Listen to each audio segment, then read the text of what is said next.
হযরত হুযায়ফা রাদিয়াল্লাহু আনহুকে প্রশ্ন করা হলো আন মাইয়িতিল আহইয়া, ওই সকল লোক কারা যারা জীবিত থেকেও মৃত।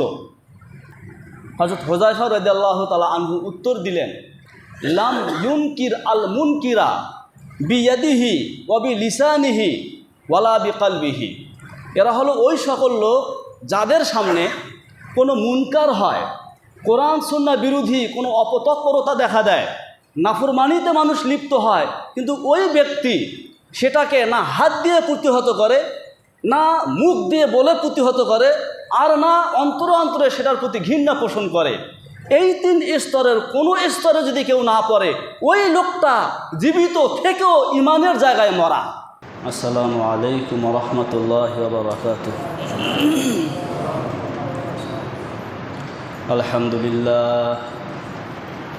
আলহামদুলিল্লাহ নাহমাদুহু ওয়া নাস্তাঈনুহু ওয়া নাস্তাগফিরুহু ওয়া নু'মিনু বিহি ওয়া নাতাওয়াক্কালু আলাইহি ওয়া নাউযু বিল্লাহি মিন শুরুরি আনফুসিনা ওয়া মিন সাইয়্যাতি আ'মালিনা। মান ইয়াহদিহিল্লাহু ফালা মুদিল্লা লাহু ওয়া মান ইউদ্লিলহু ফালা হাদিয়া লাহু।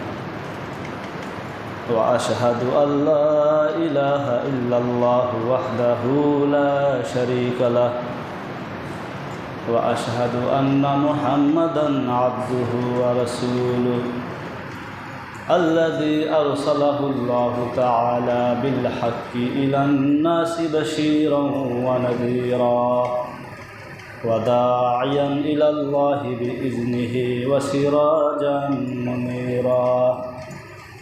أما بعد فقد قال الله تعالى في كلامه المجيد وفرقانه الحميد. أعوذ بالله من الشيطان الرجيم. بسم الله الرحمن الرحيم. ولتكن منكم أمة يدعون إلى الخير ويأمرون بالمعروف وينهون عن المنكر وأولئك هم المفلحون. صدق الله العلي العظيم وصدق رسوله النبي الكريم ونحن على ذلك من الشاهدين والشاكرين. سبحانك لا علم لنا إلا ما علمتنا إنك أنت العليم الحكيم. সকলে করি রব্বি জিদনি ইলমা রব্বি জিদনি ইলমা রব্বি জিদনি ইলমা রব্বি ইশরাহ লি সাদরি ওয়া ইয়াসসির লি আমরি واحلل عقدة من لساني يفقهوا قولي.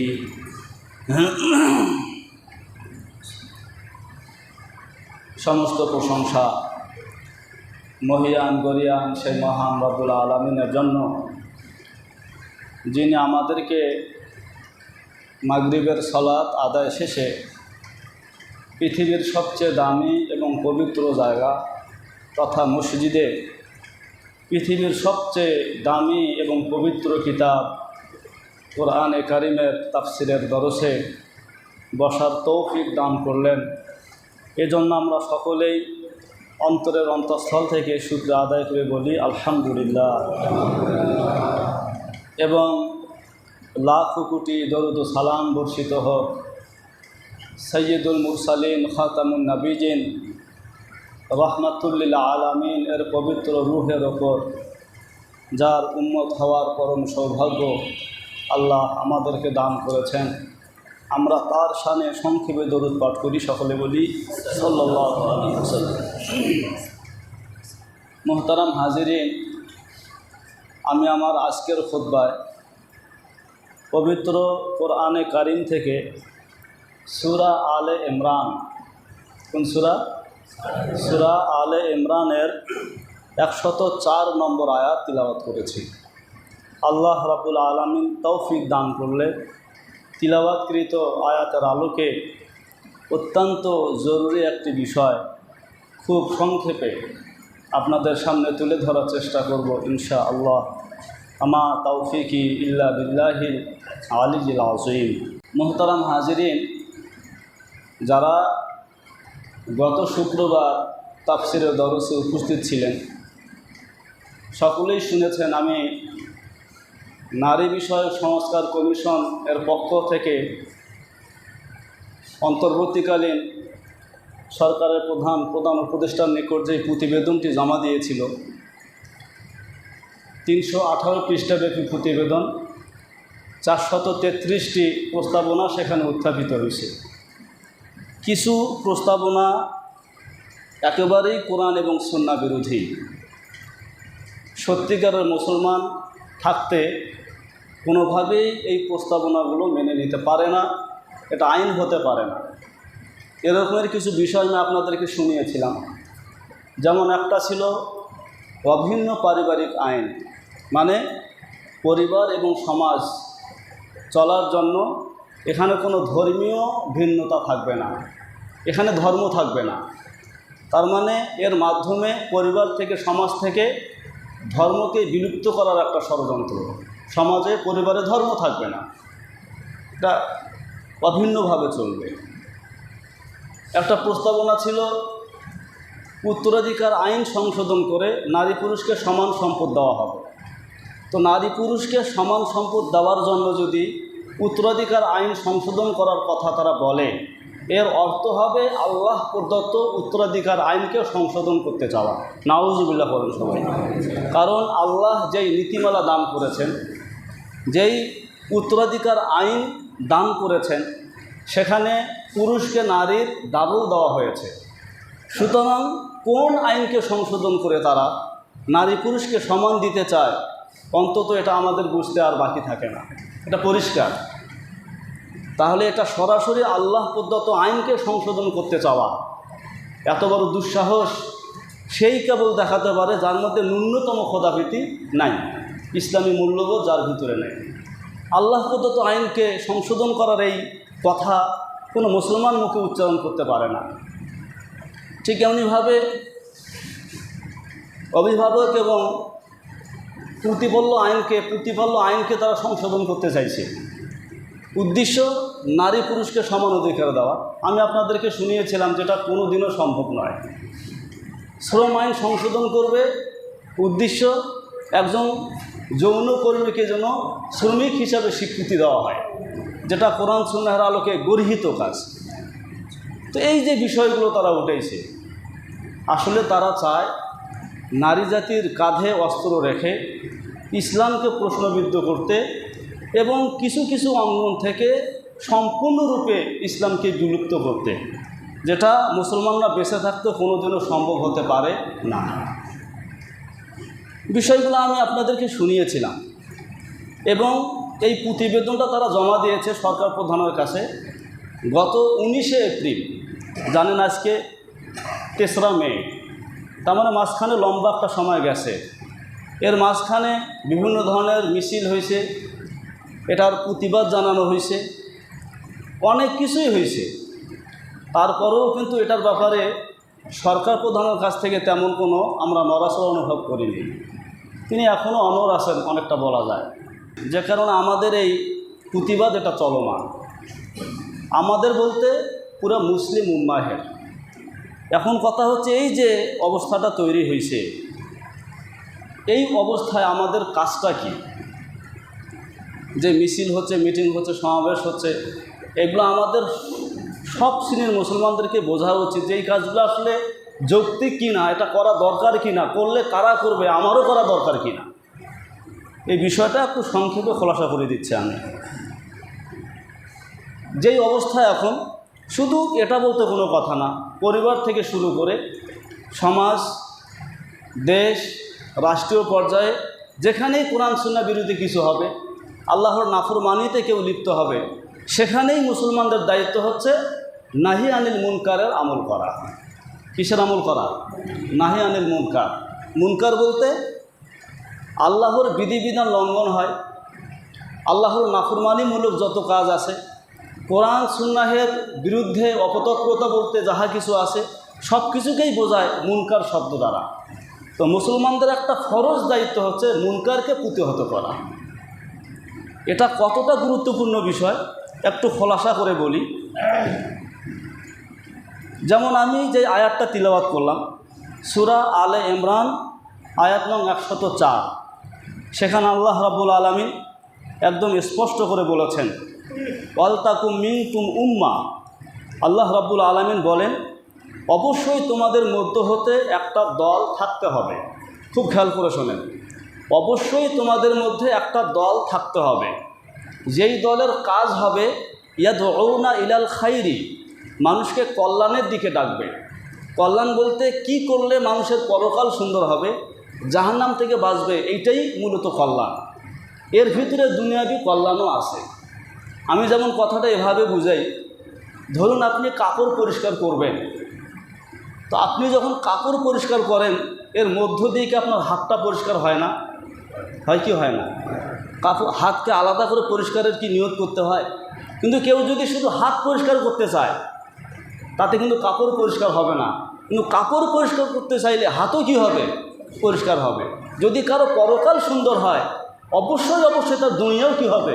সুন্দর হবে। কারণ যে আল্লাহর দিকে আগাবে, যে পরকালকে সুন্দর করতে চাইবে, যে আল্লাহকে ভয় করবে, অবশ্যই ওই আল্লাহ তার দুনিয়াটাকেও ভালো করবে। কারণ যে আল্লাহর দিকে আগায় আল্লাহ তার দিকে আগায়। হাদিসে কুদসি, 1 বিঘত আগালে আল্লাহ তাআলা তার দিকে 1 হাত আগায়, হেঁটে গেলে আল্লাহ তার দিকে দৌড়ায় আসে, আল্লাহর রহমত। তো এই দলটার কাজ হবে মানুষকে পরকালীন সফলতার দিকে ডাকবে। ওয়ায়ামুরুনা বিল মারুফ, মারুফ এর আদেশ দিবে। মারুফ বলতে আল্লাহর বিধিবিধান যেগুলো পালনীয়।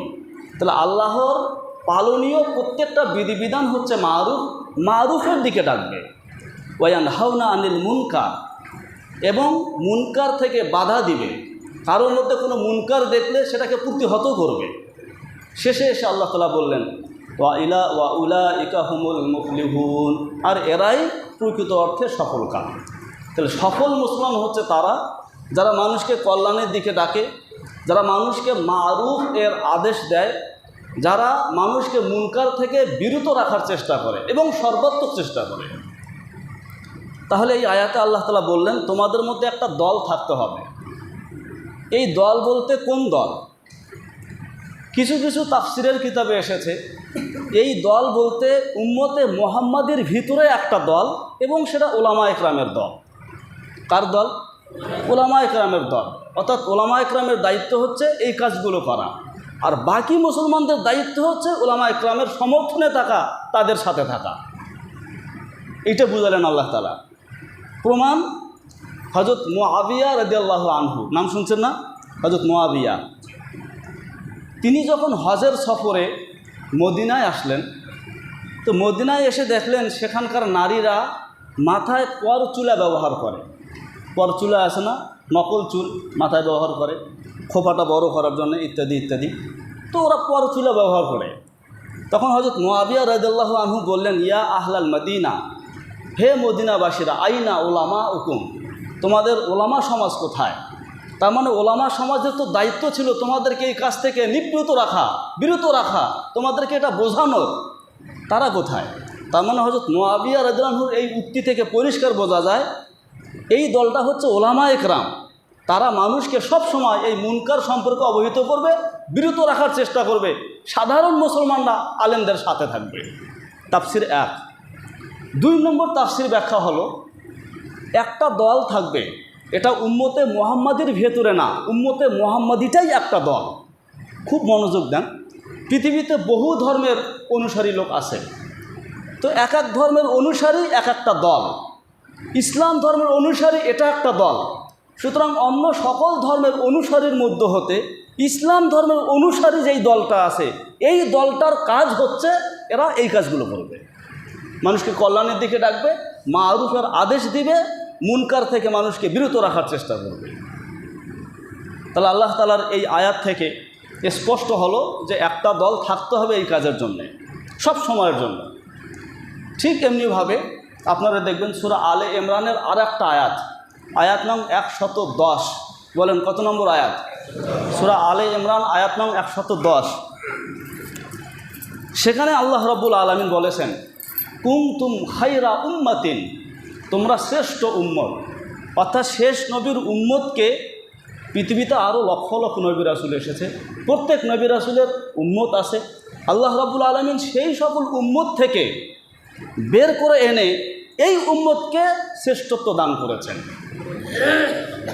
কেন? এই উম্মতের কাজ হচ্ছে উখরিজাত লিন-নাস, এদের কাজই হলো মানুষের কল্যাণকামিতা, মানুষকে কল্যাণের পথে ডাকা।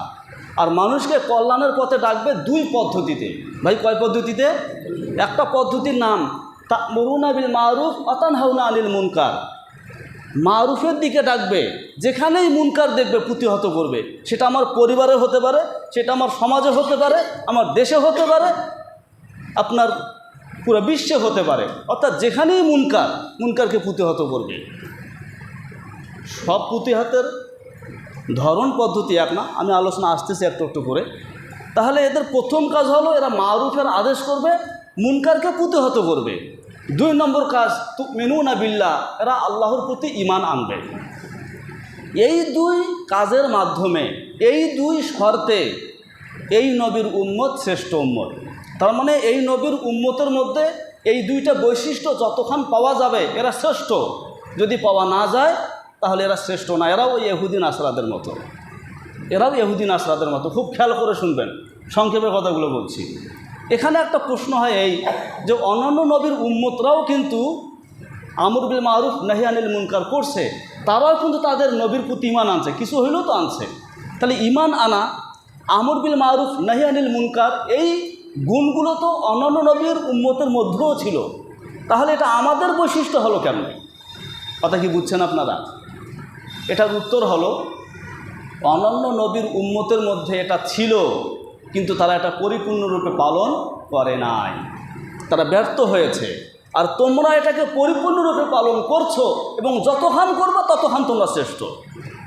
যেমন দেখেন সূরা মায়েদা, নাম বলেন তো কি বললাম? সূরা মায়েদা এর ৭৯ নম্বর আয়াত। সূরা মায়েদা ৭৯ নম্বর আয়াত। ওয়াকানু লা ইয়াতানাহাউনা আন মুনকারিন ফাআলুহু লাবিসা মা কানু ইয়াফআলুন। এখানে ইহুদিদের একটা বদ স্বভাবের কথা আল্লাহ তাআলা তুলে ধরেছেন, যে তাদের মধ্যে যখন কেউ কোনো অপকর্মে লিপ্ত হয় তো তারা একে অপরকে বাধা দেয় না। এই যে নাহি আনিল মুনকার, এটা তাদের মধ্যে পাওয়া গেল না। তো ছিল, কিন্তু পরিপূর্ণরূপে তারা আদায় করে নাই। আমরা এটা পরিপূর্ণরূপে আদায় করব, তাহলে এটা আমাদের বৈশিষ্ট্য হবে, যেটা আর কেউ করে নাই সেটা আমরা করব।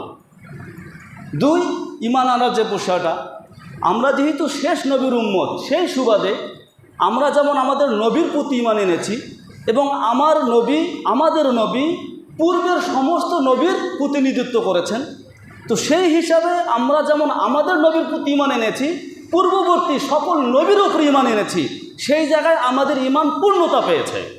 কিন্তু আমার নবী আসার আগে অন্যান্য নবীর উম্মতরা তারা তাদের নবীর উপর ঈমান এনেছে, পূর্ববর্তী নবীদের উপর ঈমান এনেছে, কিন্তু পরবর্তীতে যারা এসেছে তারা তো তখনও পৃথিবীতে আসে নাই, অতএব তাদের উপরে ঈমান তাদের আনা হয় নাই। সেই জায়গায় তাদের ঈমান ত্রুটি একটু কম। তাহলে ঈমানের জায়গাও আমরা বিশেষ বৈশিষ্ট্যের অধিকারী, যে একমাত্র এই উম্মত যাদের পক্ষে সম্ভব হয়েছে সমস্ত নবীর উপরে কি আনা? ঈমান আনা। কথাটা কি ক্লিয়ার হলো? তাহলে আল্লাহ তাআলা এই উম্মতকে শ্রেষ্ঠ উম্মত বললেন এই শর্তে যে এরা আমর বিল মারুফ করবে, নাহি আনিল মুনকার করবে, এরা পরিপূর্ণরূপে ঈমান আনবে। আচ্ছা, ঠিক তেমনিভাবে আমরা সবাই এখানে লা ইলাহা ইল্লাল্লাহ পড়েছি, পড়ি নাই এমন একজন কি আসি? কারণ আমরা মুসলমান হয়েছি এই কালিমার মাধ্যমে। এই কালিমার হক কি? এই কালিমার দাবি কি? আর তারগিব আর তারহিব নামক হাদিসের কিতাবে এসেছে, নবীজি বলেন লা তাজালু লা ইলাহা ইল্লাল্লাহ তানফাউ মান ক্বালাহা ওয়া তারুদ্দু আনহুম আল ইকাবা ওয়ান নিকমাতা। যেই লোক লা ইলাহা ইল্লাল্লাহ পড়েছে, এই লা ইলাহা ইল্লাল্লাহ সব সময় তাকে কল্যাণ পৌঁছাতেই থাকবে, তাকে আল্লাহর আযাব থেকে রক্ষা করবে, দুনিয়াবি বিপদ আপদ থেকে, আল্লাহর গজব থেকে তাকে হেফাজতে রাখবে। তার লা ইলাহা ইল্লাল্লাহর ক্ষমতা হচ্ছে আল্লাহর গজব থেকে আমাদেরকে রক্ষা করে। লা ইলাহা ইল্লাল্লাহর ক্ষমতা হচ্ছে জাহান্নামের আগুন থেকে আমাদেরকে রক্ষা করে। তো লা ইলাহা ইল্লাল্লাহর এই কাজ লা ইলাহা ইল্লাল্লাহ করতেই থাকে। কতক্ষণ? যতক্ষণ মানুষ লা ইলাহা ইল্লাল্লাহর হক আদায় করে। যখন হক আদায় করবে না, তখন লা ইলাহা ইল্লাল্লাহর এই কার্যকারিতা ওই ব্যক্তির ব্যাপারে আর প্রযোজ্য হবে না। সাহাবা একরাম রসুলকে প্রশ্ন করলেন, কালিমার হক নষ্ট হয় কিভাবে? খেয়াল করেন, তখন নবীজি বললেন, ইয়াজহারুল আমালু বিমাআসিল্লাহ লাম ইউনকার ওয়া লাম ইউগাইয়ার। দেখা যাচ্ছে সমাজে আল্লাহর নাফরমানি প্রকাশ পেয়েছে, কিন্তু তারা এই নাফরমানিকে রুখে দেওয়া, প্রতিহত করার কোনো চেষ্টা করে নাই।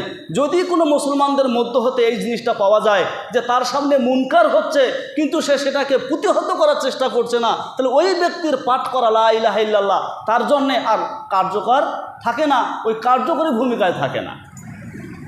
তাই লা ইলাহা ইল্লাল্লাহর দাবিও হচ্ছে আমরা যেন আমাদের সামনে কোনো মুনকার হলে সেটাকে প্রতিহত করি। সর্বশেষ আর একটা কথা বলবো, ইমাম গাজালি রহমতুল্লাহ আলাই, নাম শুনছেন না? তার লিখিত একটা কিতাব আছে ইহইয়া-এ উলুমিদ্দিন, আমার মনে হয় অনেকেই এই নামটা শুনছেন। ইহইয়া-এ উলুমিদ্দিন ইমাম গাজালি লেখা বিশ্ববিখ্যাত কিতাব। তিনি সেখানে একটা হাদিস এনেছেন, যে হাদিসটা হযরত হুযায়ফা রাদিয়াল্লাহু আনহু থেকে বর্ণিত। কার থেকে? হুযায়ফা। হযরত হুযায়ফা রাদিয়াল্লাহু আনহুকে প্রশ্ন করা হলো, আন মাইয়িতিল আহইয়া, ওই সকল লোক কারা যারা জীবিত থেকেও মৃত। প্রশ্নটা বুঝছেন আপনারা? জীবিত থেকেও কি মৃত, এরা কারা? হযরত হুযায়ফা রাদিয়াল্লাহু তাআলা আনহু উত্তর দিলেন, এরা হলো ওই সকল লোক লাম ইউনকির আল মুনকিরা বিয়াদিহি ওয়া বিলিসানিহি ওয়ালা বিকলবিহি। এরা হলো ওই সকল লোক যাদের সামনে কোনো মুনকার হয়, কোরআন সুন্নাহ বিরোধী কোনো অপতৎপরতা দেখা দেয়, নাফরমানিতে মানুষ লিপ্ত হয়, কিন্তু ওই ব্যক্তি সেটাকে না হাত দিয়ে প্রতিহত করে, না মুখ দিয়ে বলে প্রতিহত করে, আর না অন্তরে অন্তরে সেটার প্রতি ঘৃণা পোষণ করে। এই তিন স্তরের কোনো স্তরে যদি কেউ না পড়ে, ওই লোকটা জীবিত থেকেও ইমানের জায়গায় মরা। তার মানে ইমানের জায়গায় মরা বলতে কি, ওর ভিতরে যে ইমানটা আছে, ইমানটা হচ্ছে নিষ্প্রাণ, এটা মৃত ইমান। তো মৃত ইমান দিয়ে কেমন করে চলবে? একটা মানুষের যদি অঙ্গ প্রত্যঙ্গ নড়াচড়া না করে, তার যদি নিঃশ্বাস জারি না থাকে, ওই লোকটা কি জীবিত? ও কি দিয়ে কোনো কাজ হবে? অতএব যেই ইমান মৃত, সেই ইমানওয়ালার দ্বারাও কোনো ইমানের কাজ হবে না। আমাদের মাঝে সেটাই হচ্ছে, আমাদের ইমানগুলো মরে গেছে, যে কারণে এত সংখ্যক মুসলমান থাকার পরও এরকম দুঃসাহস করার সাহস পাচ্ছে গুটি কয়েকটা মানুষ। ওরা সংখ্যায় বেশি না, আমাদের তুলনায় ওরা একেবারেই অল্প। সাহস পাচ্ছে কেন? আমাদের ইমান যে মরা, যেটা ইমাম গাজালি পরিষ্কার করে দিলেন। সামনে গর্হিত কাজ হবে, মুনকার হবে, কিন্তু সে তিন স্তরের কোনো স্তরের মধ্যে পড়বে না, তার ইমান মরা। তাহলে ইমাম গাজালির একটা হাদিস আনলাম, ইহইয়া উলুমিদ্দিনে যেটা এসেছে, আর তারগিব বা তারহিব থেকে একটা হাদিস আনলাম, দুইটা আয়াত পাঠ করলাম। এই চারটা নসের আলোকে স্পষ্ট হয়ে গেল নাহি আনিল মুনকারের গুরুত্ব কত অপরিসীম। এবার আসেন দ্বিতীয় বিষয়টা, যেটা সংক্ষেপে বলি। এই যে মুনকারকে প্রতিহত করবেন, এটার স্তর কি? কয় পন্থায় আপনি মুনকারকে প্রতিহত করবেন? আমি চারটা পয়েন্টে কথা বলবো, শেষে এসে পূর্ণাঙ্গ একটা আলোচনা চলে আসবে আমাদের সামনে।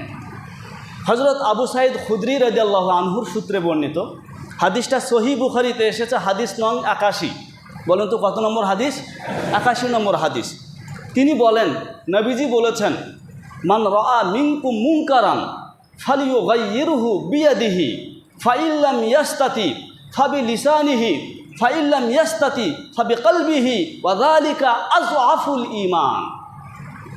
যখন তোমাদের কেউ কোনো মুনকার দেখে, তো সেটাকে তিনভাবে প্রতিহত করবে। কয়ভাবে? একটা হচ্ছে সর্বোচ্চ স্তর, বিয়াদিহি, হাত দিয়ে। হাত দিয়ে প্রতিহত করার অর্থ হচ্ছে বল প্রয়োগে প্রতিহত করা। আর বল প্রয়োগের বিভিন্ন ধরন হতে পারে। সর্বোচ্চ ধরনটা হচ্ছে জিহাদ, যুদ্ধ অবতীর্ণ হওয়া। এটা বল প্রয়োগের সর্বোচ্চ স্তর। তাহলে কোনো মুনকারকে প্রতিহত করার সর্বোচ্চ স্তর কি? হাত দিয়ে প্রতিহত করা। মাঝামাঝি স্তর হচ্ছে যদি হাত দিয়ে প্রতিহত করার শক্তি না থাকে। বলেন প্রথম স্তর থেকে দ্বিতীয় স্তরে নামবে কে? যার পক্ষে হাত দিয়ে প্রতিবাদ করা সম্ভব না, সেই শক্তি নাই। শক্তি না থাকার শর্তে প্রথম স্তর থেকে দ্বিতীয় স্তরে নামবে কি? মুখে বলে প্রতিবাদ করবে। প্রথম স্তরে প্রতিবাদের শক্তি থাকা অবস্থায় দ্বিতীয় স্তরে নামা হারাম, নাজায়েজ। মুখ দিয়ে প্রতিবাদ করার শক্তি নাই, সেই শর্তে সর্বনিম্ন স্তরে নামবে, কি মনে মনে ঘৃণা পোষণ করবে আর দোয়া করতে থাকবে, আল্লাহ আমার শক্তি নাই, শক্তি থাকলে মুখ দিয়ে প্রতিবাদ করতাম, শক্তি থাকলে হাত দিয়ে প্রতিবাদ করতাম, যেহেতু শক্তি নাই সেহেতু অন্তরে অন্তরে ঘৃণা করছি, দোয়া করছি আপনি আমাকে শক্তি দেন, আমি যেন মুখ দিয়ে প্রতিবাদ করতে পারি, বল প্রয়োগ করে প্রতিবাদ করতে পারি। এভাবে সে হকের সাথে থাকবে আর মনে মনে ঘৃণা করবে। সমর্থন তো প্রশ্নই ওঠে না, সব ধরনের যোগাযোগ বন্ধ করবে, মনে মনে ঘৃণা। তিনটা স্তর, বলুন তো কয়টা স্তর? তিনটা স্তর। নবীজি বললেন শেষের স্তরটা বলার পরে ওয়াদালিকা আযআফুল ঈমান, এই স্তরটা হচ্ছে সবচেয়ে দুর্বলতম ঈমানের স্তর।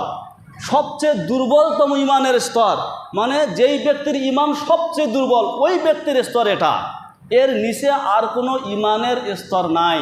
অতএব আমরা যদি কেউ কোনো মুনকারকে প্রতিহত করার জায়গায় প্রথম স্তরে না থাকি, দ্বিতীয় স্তরে যদি না থাকি, তৃতীয় স্তরেও যদি না থাকি, তাহলে আমার মধ্যে আর ইমানেই নাই, ইমানই কোনো স্তরেই নাই, ইমান প্রশ্নবিদ্ধ। এটা মুহাদ্দিসিনে কেরামের ঐক্যমত আপনাদের সামনে তুলে ধরলাম। অথচ আমাদের সমাজে এরকম বহু মানুষ আছে, দেখবেন সমাজের মধ্যে একটা মুনকার হয়, ওই সুশীল সমাজরা, ওরা আবার নিজেকে সুশীল সমাজ বলে, ওরা ঝামেলায় নাই, দূরে থাকে, তিন স্তরের কোনো স্তরে নাই, ওই বাটার ইমানেই নাই, ইমানই প্রশ্নবিদ্ধ। তিনটা স্তর। এখানে আর একটা কথা ক্লিয়ার করে দিচ্ছি, সবাই শোনেন। হাত দিয়ে প্রতিবাদ করবে, শক্তি না থাকলে মুখ দিয়ে প্রতিবাদ করবে। শক্তি নাই, এটার মাপকাঠি কি? আমি কখন বুঝবো যে এখন আমার আর মুখ দিয়ে হাত দিয়ে প্রতিবাদ করার অবস্থা নাই, আমাকে দ্বিতীয় স্তরে নামতে হবে? শক্তি নাই, অক্ষমতা, এটার মানদণ্ড কি? সময় যেহেতু সংক্ষেপ, আমারও সময় খুব আজকে অল্প, শুধু আয়াত বলছে আপনাদেরকে, শুনে রাখেন। সূরা আনফাল, বলেন সূরা কি? সূরা আনফালের 65 এবং 66, কি বললাম বলেন তো? সূরা আনফাল 65 এবং 66, এই দুইটা আয়াত আপনারা মনে রাখবেন। সূরা আনফাল 8 নম্বর সূরা, 65 এবং 66, সুযোগ হলে তাফসিরে মাআরিফুল কোরআনটা খুলে দেখবেন কি আছে দুই আয়াতে, সংক্ষেপে একটু বলছি, বুঝবেন অক্ষমতা কখন গিয়ে প্রমাণিত হবে। সেখানে আল্লাহ তাআলা নবীজিকে নির্দেশ দিয়েছেন, ইয়া আইয়ুহান নবী হাররিদিল মুমিনিনা আলাল কিতাল, হে নবী তুমি তোমার উম্মতকে যুদ্ধের জন্য, জেহাদের জন্য উদ্বুদ্ধ করো। কিসের জন্যে? যুদ্ধ। আমি আপনাদেরকে একটু আগে বলেছিলাম, প্রতিবাদের প্রথম স্তর যেটা বল প্রয়োগ, এই বল প্রয়োগের সর্বোচ্চ স্তর হচ্ছে যুদ্ধ। এরপর আর কোনো স্তর আছে? কথাগুলো বুঝতেছেন আপনারা? তাইলে প্রতিবাদ করার যেই তিনটা স্তর, এর প্রথম স্তর হচ্ছে হাত দিয়ে প্রতিবাদ করা, আর এটার সর্বোচ্চ স্তর হচ্ছে যুদ্ধ। আল্লাহ তাআলা নবীজিকে বললেন তুমি তোমার উম্মতকে যুদ্ধের জন্য উদ্বুদ্ধ করো। এরপর একটা দিক নির্দেশনা দিয়ে দিলেন, ওয়া ইয়াকুম মিনকুম 20 সাবিরুনা ইয়াগলিবু 100। হে নবী শোনো, তোমার পক্ষের লোক যদি 20 জন হয়, কয়জন? আর এর প্রতিপক্ষ কাফের যদি 200 জন হয়, কতজন? বলেন 20 জনের মোকাবেলায় 200 জন, মানে একজনের মোকাবেলায় কতজন? বোঝেন নাই হিসাবটা? কয়জন? 10 জন। তার মানে 20 জনের মোকাবেলায় 200 জন। এরপরে গিয়ে বলছে 100 জনের মোকাবেলায় 1000 জন। দোনো কথার সারমর্ম, একজনের মোকাবেলায় 10 জন, এরকম যদি সংখ্যা আপনার শত্রুদের হয়, সেই অবস্থাতেও বিজয়ী হবে মুসলমানরা। তার মানে মুসলমানরা বিজয়ী হবে, এ কথা বলে আল্লাহ তাআলা বুঝাইতে চাইলেন এই অবস্থায় তুমি বিজয়ী হবা। অতএব তোমার মোকাবেলায় যদি 10 জন কাফের দাঁড়ায়, তো 10 জন কাফেরের মোকাবেলায় তুমি একজন অক্ষম নও, সুতরাং এই কথা বলে তুমি যুদ্ধের ময়দান ছেড়ে যেতে পারবে না। বুঝেন নাই কথাটা? তাহলে 10 জনের মোকাবেলায় একজন, সে নিজেকে অক্ষম ভাবতে পারবে না, কারণ আল্লাহ তাআলা ওয়াদা দিয়েছেন তুমি একজন 10 জনের উপরে বিজয় লাভ করবা। অতএব তোমার পালিয়ে যাওয়ার কোনো পথ নাই, তুমি অক্ষম না, তোমার শক্তি নাই, এই অজুহাত চলবে না। একজনের মোকাবেলায় 10 জন, তাহলে 10 জনের মোকাবেলায় একজন, সে অক্ষম নয়। এখন কি অবস্থা? 10 জনের মোকাবেলায় কি একজন? বরং আমরা যেই পরিমাণ সংখ্যা আছে ওদের চেয়ে বুঝি না হলে 100 গুণ বেশি হব, নাহলে 90 গুণ বেশি হব, যেহেতু 90% মুসলমান বাংলাদেশে আছে। কিন্তু আল্লাহ রাব্বুল আলামিন 66 নম্বর আয়াতে আবার এই বিধানটাকে একটু হালকা করে দিয়েছেন। আল্লাহ জানে দিন যাবে, মানুষের ইমান দুর্বল হবে, এখনকার মতো এত শক্তিশালী ইমান থাকবে না। এজন্য আল্লাহ তাআলা বিষয়টাকে একটু হালকা করে দিলেন। আল্লাহ তাআলা বলেন আল আনা খাফফাফা আনকুম, তোমাদের জন্য বিধানটাকে হালকা করা হলো। কি করা হলো? এখন তোমাদের বিধান হচ্ছে প্রতি 100 জনের মোকাবেলায় 200 জন, 100 জন অক্ষম নয়। তার মানে 2 জন কাফেরের মোকাবেলায়, 2 জন ষড়যন্ত্রকারীর মোকাবেলায়, কোরআন এবং সুন্নাহের বিরুদ্ধে 2 জন যদি দাঁড়ায় তার মোকাবেলায় 1 জন অক্ষম নয়। কি নয়? অক্ষম নয়। আমাদের সমাজে দেখা যায় মাঝে মধ্যে ছেলেপেলেরা নেশায় আসক্ত হয়। আচ্ছা, যে কয়েকটা ছেলে নেশায় আসক্ত হয়েছে, সেই কয়েকটা ছেলের মোকাবেলায় ওই এলাকার বাকি লোকরা যদি এক হয়, কম হবে না বেশি হবে? যেখানে অপরাধীরা ডাবল হইলে পরে অক্ষম নয় বলি বলা হলো, সেখানে অপরাধীর তুলনায় এরাই ডাবল, বরং আরও অনেক বেশি। সেই অবস্থায় যদি প্রতিবাদ না হয় শক্তি দিয়ে, তাহলে আমরা কোন পর্যায়ে চলে যাব? তাহলে হাত দিয়ে প্রতিবাদ করার শক্তি না থাকলে মুখ দিয়ে প্রতিবাদ করবে, এই শক্তি না থাকার সর্বনিম্ন পরিমাণ হচ্ছে 2 জনের মোকাবেলায় 1 জন। মানে 2 জন পর্যন্ত শক্তি আছে, 3 জন হয়ে গেলে তখন কেউ চাইলে পিছপা হতে পারে, বলতে পারে যেহেতু আমার মোকাবেলায় 3 জন দাঁড়াইছে, 2 জন পার হয়ে গেছে, অতএব আমি আর প্রতিবাদ করতে পারবো না, আমার জানমালের হুমকি আছে, সুযোগ আছে, সে প্রথম স্তর থেকে এবার দ্বিতীয় স্তরে নামবে। এর আগ পর্যন্ত সুযোগ নাই, হারাম নাজাইজ, এভাবে আমাকে বুঝতে হবে। প্রথম স্তর থেকে দ্বিতীয় স্তর, দ্বিতীয় স্তর থেকে তৃতীয় স্তর, তৃতীয় স্তরের পরে আর কোনো কি নাই, স্তর নাই। আমাকে 3 স্তরের ভিতরেই থাকতে হবে। যতক্ষণ থাকবো ততক্ষণ আমি হকের পক্ষে আছি, আর না হই আমার অবস্থান যেটাই হোক, দিন শেষে আমি বাতিলের পক্ষে, আমিও বাতিল বলে গণ্য হব। কারণ হক আর বাতিল এর মাঝে তৃতীয় আর কোনো দল নাই, পক্ষ নাই। কথা বুঝাইতে পারতেছি? হক আর বাতিলের মাঝখানে কি নাই? তৃতীয় কোনো পক্ষ নাই।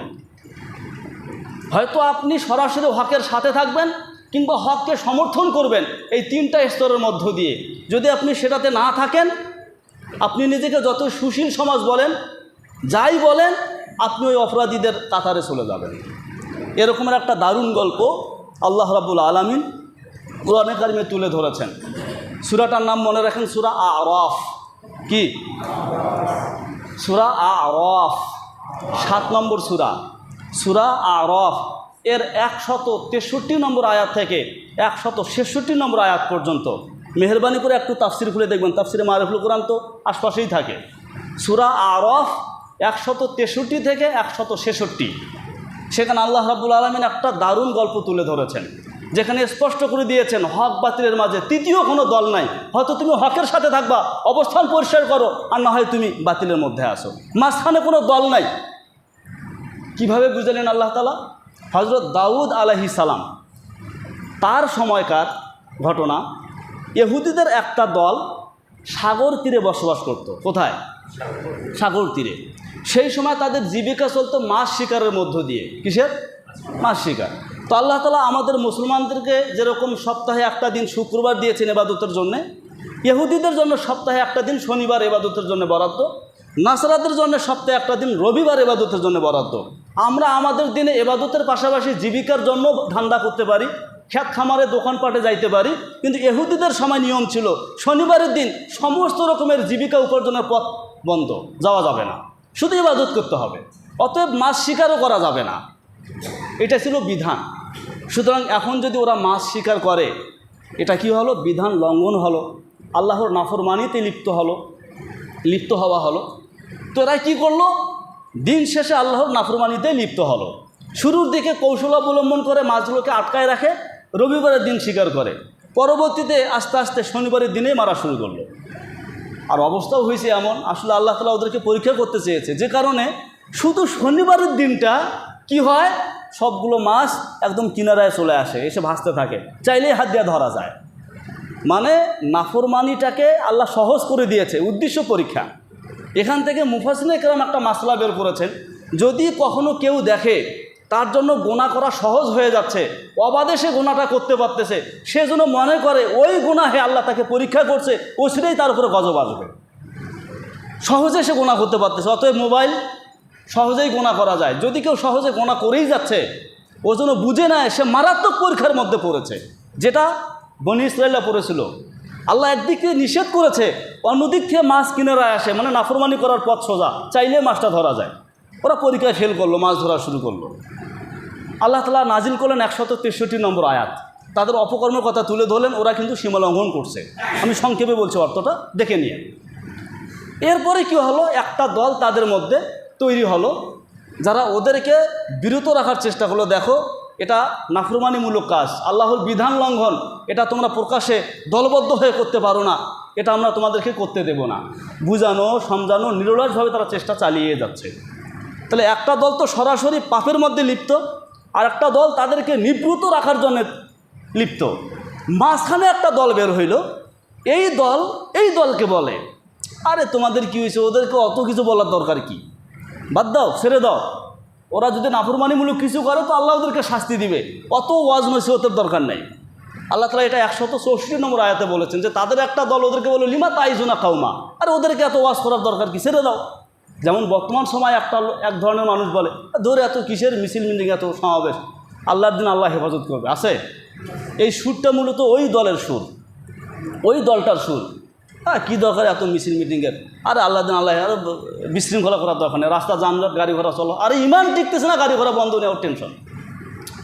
ইমান টিকতেছে না আর ওর টেনশন ধরছে কি মানুষের যাতায়াত সমস্যা হবে, বাট তোর ইমান তো শেষ হয়ে যাচ্ছে, এটা টেনশন নাই। এরা হলো ওই দল, ওই সুশীল। ওরা নিজেদেরকে মনে করে আমরা ওই ঝামেলাত নাই, এসব কিছু তো আমরা নাই। তো ওই দল বললো, তোমরা ওদেরকে ওয়াজ নসিহত ছেড়ে দাও, নাফরমানি করলে আল্লাহ ওদেরকে শাস্তি দিবে। তাহলে বলুন তো এখন দল হয়ে গেল কয়টা? এই তো সুন্দর বুঝছেন। একটা দল সরাসরি পাপে লিপ্ত, একটা দল নিরলস চেষ্টা চালিয়ে যাচ্ছে, প্রতিবাদ করে যাচ্ছে, না এটা তোমরা করতে পারো না। আর একটা দল সুশীল সমাজ, ওরা ঝামেলায় নাই, বাদ দাও, কে কী করে করুক, চিন্তা নেই। দল হইল তিনটা। যখন তারা নাফরমানিতে লিপ্ত হলো, আল্লাহর পক্ষ থেকে শাস্তি আসলো। ওই যে গোনা সহজ হয়ে গেল, শাস্তি আসে। গজব আসা শুধু সময়ের ব্যবধান, সময়ের ব্যাপার, শাস্তি আসলো। তো সর্বশেষ 65 এবং 66 নম্বর আয়াতে, 65 এবং 66 নম্বর আয়াতে আল্লাহ তাআলা পরিষ্কার করে দিলেন, যখন আমি তাদেরকে শাস্তি দিতে চাইলাম, কেবল ওই দলটাকে হেফাজত করলাম যেই দলটা অনবরত নিরলস চেষ্টা চালিয়ে যাচ্ছে তাদেরকে নিবৃত রাখার জন্যে। তার মানে এখানে আরও একটা জিনিস বোঝা যায়, 1-2 বার বোঝানোর পরে সতরে গেল না, আরে আর কত বুঝাই, বলতে বলতে হয়রান, ছেলে নামাজ পড়ো না, কত বলি, বলতে বলতে শেষ, আর কি করব। না, শেষ না, এটার শেষ না, এটা মরণ পর্যন্ত চলবে। আবু তালেবের কাহিনী জানেন না? নবী আলাইহিস সালাম কত বছর ধরে বুঝাচ্ছে, যেদিন থেকে নবী নবুয়তি লাভ করছে সেদিন থেকে বুঝানো শুরু হয়েছে আবু তালেবকে, একদম মৃত্যুর দিন পর্যন্ত বুঝাইছে। কতদিন পর্যন্ত বুঝাইছে? টানা 9 বছর। যদি ওনার 49, নবীর বয়স যখন 49, তখন যদি আবু তালেবের ইন্তেকাল হয়, যেমনটা ইমাম নাবাবী বলেছেন, 40 বছরের নবুয়ত পেয়েছেন, 49 বছর আবু তালেবের মৃত্যু, 9 বছর টানা একাধারে চেষ্টা করেছে। যখন মারা যাচ্ছে শিওরে বসে বোঝানোর চেষ্টা করছে, একবার লা ইলাহা ইল্লাল্লাহ পড়ো। এটাকে বলা হয় একদম নিরলস চেষ্টা। এইটা হলো নাহি আনিল মুনকার আসল। 2-1 বার বলার পরে আপনি ক্ষান্ত হলেন, হবে না। তো আল্লাহ তাআলা বললেন, যারা এখন পর্যন্ত চেষ্টা চালিয়ে যাচ্ছে, শুধু ওই দলটাকে আমি হেফাজত করলাম। বাকি 2টা দল, এক দল তো সরাসরি পাপে লিপ্ত, আর এক দল ওদেরকে নিবৃত রাখার চেষ্টা করে নাই, ওরা ওদের সাথে যুক্ত। এই 2 দলকে আমি কি করলাম? শাস্তি দিলাম। শাস্তিটা কি? ওরা নিকৃষ্ট বানরে পরিণত হলো। নিকৃষ্ট কি? তাহলে বানর শুধু যারা পাপে লিপ্ত হয়েছিল তারা হয় নাই, যারা এটা দেখার পর ওদেরকে বাধা দেয় নাই, প্রতিবাদ করে নাই, তাদেরকে বিরত রাখার চেষ্টা করে নাই, তারাও বানর হয়েছে। স্পষ্ট আল্লাহ তাআলা সেটা কোরআনে বলেছেন। বোঝা যায় হক বাতিলের দ্বন্দ্বের সময় হয়তো হক, না হলে বাতিল, মাঝখানে কোনো আর কি নাই, দল নাই। আপনার অবস্থান পরিষ্কার করতে হবে, আমি হকের সাথে আসি, আর না হয় আপনাকে ধরা হবে আপনি বাতিলের সাথে আসি। কথা কি পরিষ্কার হয়েছে আপনাদের? অবস্থান পরিষ্কার করতে হবে। এখন কথা হলো, এই কাজ না করলে ক্ষতি কি? একটা ক্ষতি তো আমরা পরিষ্কার গল্প থেকে জানলাম, ওরাও বানর হয়ে গেছে। সহিহ বুখারীর একটা হাদিস শোনায় আলোচনাটা শেষ করে দেই। সহিহ বুখারীর হাদিস, হযরত নোমান ইবনে বাশির থেকে বর্ণিত রাদিয়াল্লাহু আনহু। নবী আলাইহিস সালাম একটা বাস্তব উদাহরণ দিয়ে বুঝাইছেন, এটা আমি আরও বহুবার আপনাদেরকে বলেছি। পানির জাহাজ 2 তলা বিশিষ্ট, সেখানে লটারি হয়েছে। কিছু মানুষ ওরা 2 তলায় সিট পাইছে, কিছু মানুষ নিচ তলায় সিট পাইছে। নবী আলাইহিস সালাম কথাটাকে এভাবে বুঝাইতেছেন, ফাকানাল লাদিনা ফি আসফালিহা, যেই দলটা নিচের তলায় সিট পেয়েছে, ইজাস তাকাউ মা আন মাররু আলা মান ফাওকাহুম, এদের পানির প্রয়োজন হলে এরা উপর তলায় যাইত। কোথায়? তো নিচতলা লোকরা বারবার উপরতলায় যেতে হতো পানির জন্যে, নবীজি বোঝাচ্ছেন এভাবে। তো ফাঁকালু তারা মনে মনে বলল, বারবার উপরতলায় যেতে হয়, অথচ পানি তো আমাদেরই কাছে, কি দরকার বারবার ওখানে যাওয়ার। ফাঁকালু তারা বলল, লাউ আন্না খারাকনা ফি নসিবিনা খারকা লাম নুজিহিম, যদি আমরা আমাদের নিচতলায় একটা তক্তা তুলে ফেলি, যদি এক জায়গায় ছিদ্র করে দেই, তো পানি তো এখান থেকেই পাবো, ওখানে যাওয়ার দরকার কি? ওরাও বিরক্ত হবে না, আমাদেরও যাওয়ার দরকার নেই। কি করলো? তক্তা ওটা শুরু করলো, ছিদ্র করা শুরু করলো। নবীজি বলে, এমত অবস্থায় যদি ইয়াতরুকুহুম ওমা আরাদু বিহিম, উপরতলার লোকেরা যদি এটা দেখে বলে আমরা তো ঠিকই আছি, আমাদের তলা তো আর ছিদ্র হচ্ছে না, নিচতলা ছিদ্র হচ্ছে, ওরা যা করার করুক, আমাদের এখানে নাক গলানোর কিছু নাই, আমরা ঝামেলা নেই, বিশৃঙ্খলা নেই, বাধা করতে গেলে আবার কি না কি হয়, ওরা চুপচাপ যদি থাকে। নবীজি বলেন, এরা যদি ছিদ্র করে ফেলে, হালাকু, নিচতলা ফুটা হয়েছে ওইটা যেমন হালাক হবে, উপরতলার লোকরা বুঝি বাঁচবে নাকি ওইটাও হালাক হবে? শেষ। তাহলে অপরাধ করেছে নিচতলার লোকেরা, উপরতলার লোকেরা দেখছে, বিরত রাখার চেষ্টা করে নেই, ওরা ওই অপরাধে সামিল, সমানভাবে তারা শাস্তি পাবে, দুই দলে ডুবে যাবে। আর যদি তারা কি করে, ওয়াইন আরাদু আলা আইদিহিম, এটা করা যাবে না, তাদেরকে যদি ওখান থেকে বিরত রাখার চেষ্টা করে, সরিয়ে রাখে, তাহলে কি হবে? নিচতলাও বাঁচবে। এই হচ্ছে দৃষ্টান্ত। আপনার আত-তারগিব ওয়াত তারহিব নামক কিতাবে একটা হাদিস এসেছে, ছোট্ট একটা হাদিস বলে শেষ করে দেই। নবী আলাইহিস সালাম বলেন, মা মিন রাজুলিন ফি কওমিন ইয়ামালু বিল মাআসি, একটা সম্প্রদায়ের ভিতরে একজন ব্যক্তি, সে প্রকাশ্যে গুনাহে লিপ্ত হয়েছে। আমাদের সমাজে যেমন কিছু ছেলেফেলেরা প্রকাশ্যে নেশায় আসক্ত হয়েছে, আমরা সবাই জানি, এরকম হয়েছে, গুনাহে লিপ্ত হয়েছে। ইয়াকদিরুনা আলা আন ইউগাইয়িরু ফালাম ইউগাইয়িরু, এলাকার লোকেরা, ওই জনপদের লোকেরা, তাদের শক্তি ছিল ওদেরকে প্রতিহত করার, কিন্তু সেটা তারা কি করে নাই? করে নাই। নবীজি বলেন, ইল্লা আসাবাহুম আল ইকাবু ক্বাবলা আন ইয়ামুতু, মরার আগে অবশ্যই অবশ্যই এদের উপর আল্লাহর গজব আসবে, যারা বাধা দেন। তাহলে আমি অন্তত আমাকে বাঁচার জন্য হলেও মুনকারকে প্রতিহত করতে হবে। কথা বুঝলেন না? বুঝলেন? মুনকার কী করতে হবে? প্রতিহত করতে হবে। আর আসলে একটা পরিবার সুন্দর হওয়ার জন্যে, একটা সমাজ সুন্দর হওয়ার জন্য, একটা দেশ সুন্দর হওয়ার জন্যে মুনকারকে প্রতিহত করার যেই গুণ মুসলমানদের হওয়া উচিত, যেই বিধান আল্লাহ দিয়েছেন, এর বিকল্প আর হতে পারে না।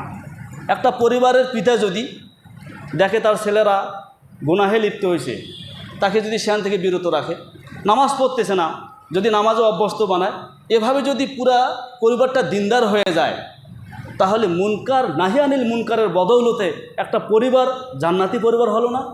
ঠিক তেমনিভাবে একটা সমাজে দেখা যাচ্ছে অপরাধ হচ্ছে, গানের আসর বসাবে, বাকি সবাই যদি একমত হয়ে সেটাকে কি করে? প্রতিহত করে, তাহলে ওই সমাজটা একটা গুনাহমুক্ত হলো না? ওই সমাজের ছেলেপেলেরা যদি বাজে কোনো নেশায় আসক্ত হয়, আর বাকি সবাই যদি একমত হয়ে ইমানি দায়িত্বকে সামনে রেখে যদি ওদেরকে প্রতিহত করে, তো একটা সমাজ নেশামুক্ত হবে না? সেখানে আমরা করি কি? ওই যে সুশীল সমাজ সাজি, ওই যেই দলটা, কিছু লোক যদি মাথা ঘামায়, তো বাকি কিছু লোক তলে তলে আবার কি করে? হয়তো ওদের সাথে আঘাত করে, না হলে চুপ থাকে, ওই সব ঝামেলায় আমরা নাই, বাটা এসব ঝামেলা না, এটা তোর দায়িত্ব। এটা কি দায়িত্ব? নিজে বাঁচতে হলেও অন্তত এই কাজটা করতে হবে। কাজেই বর্তমানে বাংলাদেশে যে সিচুয়েশন তৈরি হয়েছে, আমাদের পরিবার থেকে শুরু হবে, এটা নাহি আনিল মুনকারটা পরিবার থেকে শুরু হবে, সমাজ থেকে শুরু হবে। কিন্তু বর্তমান যেটা আমাদের সামনে এসেছে, কিছু কুলাঙ্গার নারীরা যেই ন্যাক্কারজনক প্রস্তাবনা পেশ করেছে, এবং তারা দাবি জানাইছে খুব দ্রুত সময়ের মধ্যে যেন এটা কী করা হয়? বাস্তবায়ন করা হয়। এটাকে প্রতিহত করা এবং এটার জন্যে যেই ধরনের প্রতিবাদ করার দরকার, সেই ধরনের প্রতিবাদ করা এখন আমাদের প্রত্যেক মুসলমানের জন্যে ফরিজা, দায়িত্ব। এবং আমাদের এই আন্দোলনটা, এই প্রতিবাদটা অতদিন চলবে যতদিন না এই প্রস্তাবনাগুলোকে বাতিল ঘোষণা করা হচ্ছে। আল্লাহ আমাদেরকে অপরাধের জায়গা থেকে মুক্তি দান করেন। ও আখির দাওয়ানা আনিল হামদুলিল্লাহি রাব্বিল আলামিন।